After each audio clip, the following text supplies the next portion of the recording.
دوستان سلام. این دیواری که میبینید در روستا در دیه ها شیغ میگویند. یعنی این یک نوع جدا کردن سرحدی خانه تان با کوچه یا جدا کردن سرحدی خانه تان با خانه های همسایه است و این یک حکمت داره. ما امروز دیوارهای بلند میسازیم، دیوارهایی که تا 5-6 متر میسازیم با سنگ و بتون و هر چیزی که مستحکم است، آهن و هر چی.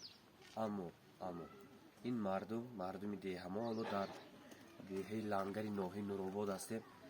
آنچنان مردم به همدیگر اعتماد دارند، آنچنان دلشان پاکیزه است که دیوار نمیسازند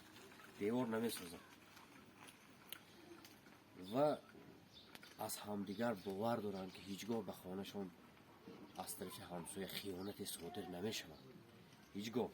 و به همین خاطر ساختن این یک شیغ عادی با چند چوب که شاید مرغ ندارد، شاید گاو گوسفند ندارد، اما انسان به انسان اعتماد دارد.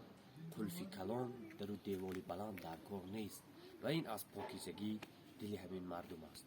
زنده باد تاجیک، زنده باد این آیین های دیرینه.